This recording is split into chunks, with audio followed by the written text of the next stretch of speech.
like America to make a fortune. And as we dig into a slowing U.S. economy, here's some advice from one who follows it a lot closer than the common woman or man, yours truly included. Leave America alone. Let's start some real talk about money right here with our next guest, the author of The Real Crash, America's Coming Bankruptcy, How to Save Yourself and Your Country. Peter Schiff joins us on Midpoint today. Peter, thanks for being with us. Thanks for having me on. All right, so let's just start right there. Leave America alone. Why is that the answer, in your opinion? Well, if you're talking about the government needs to leave America alone because the government has been doing a lot of damage. We just heard President Obama speaking to some graduating seniors, telling them about some of the problems in the economy. The government has caused those problems. In fact, the reason that these graduating students have so much debt is because of the government. And the reason they're graduating into a job market that basically doesn't have any jobs is because of the government. So the government needs to get out of the way. That's our only chance at regaining the prosperity that the government took away from us. All right, so let's talk about that then. Let's get the government out of the way. Where do we start? Well, we can start at the top and work our way down. Well, okay, let's say we can't do that right away because we know that you have a coming election, you have midterm elections. Where do we start then without having to go, first of all, right to changing the president? Little things. Well, we got to start repealing all sorts of rules and regulations. The government has to make itself a lot smaller, so it's a much lighter burden on the economy. We need to make government smaller so the economy can grow. That's deregulation, lots of cuts in government spending. We have to reform our tax system so that we don't punish hard work and encourage just debt and consumption.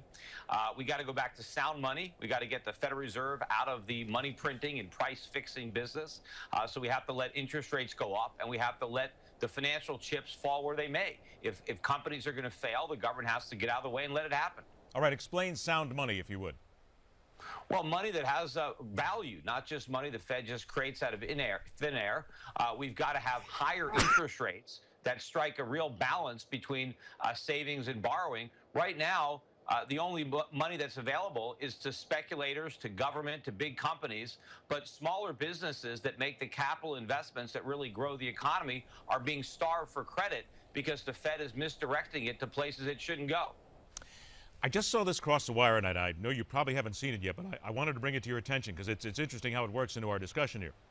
The headline, federal tax revenues set record through May. Fed still running $436 billion deficit. It says here the federal government's total receipts for the fiscal year closed May at $1 trillion. Actually, I think it might even be $1 trillion. It's almost $2 trillion is what they're talking about here. This is an incredible amount of money. And aren't we told sometimes that this money doesn't exist?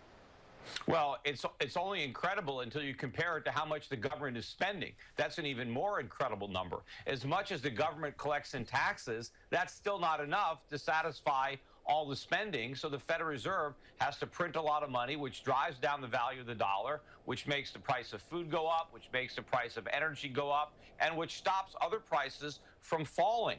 Price declines would be a relief to American consumers. It would enable them to enjoy higher standards of living, but instead they have to pay an inflation tax to finance all this government spending.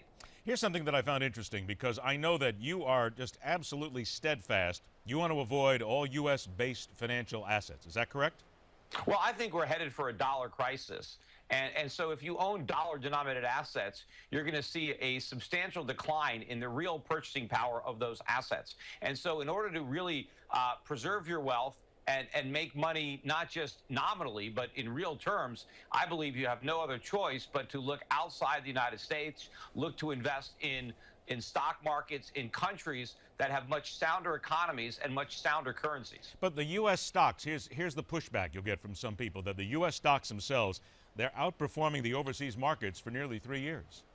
Well, not in 2014. Thus far, the U.S. market is a laggard this year. That was true in 2013 and for part of 2012.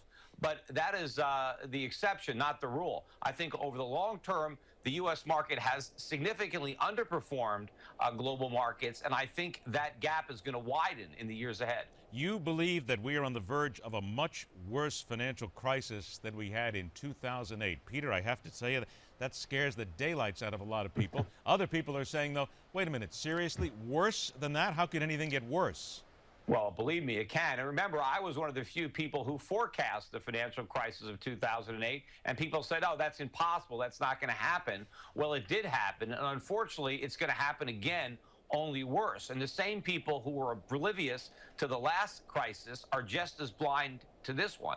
And the reason it's going to happen and the reason it's going to be worse is because the government has created it. Every time we have a crisis that the government creates, their solution, their cure is to do more of what caused it in the first place. So we stimulated our way into a housing bubble. It was artificially low interest rates that inflated that bubble. It was government involvement in the housing market that provided the moral hazard. The problem is monetary policy is much easier now. It's much more reckless today than it was in the years where we inflated the housing bubble. The government is even more involved in screwing up the economy now than it was then. So now they've created an even bigger problem, and when it blows up, the crisis is going to be that much larger. About 30 seconds left. If we start taking action right now, if things are changed in Washington now, how long would it take to get this economy back on track, back on a solid footing, in your opinion? Well, that's a real hypothetical because it's never going to happen. Sure. Our leaders don't have the integrity to do what's right. They don't even have the intelligence to do what's right. But if we did, it would be a very bitter pill to swallow. Unfortunately, we'd have a lot of short-term pain for a lot of segments of the economy, but it would work.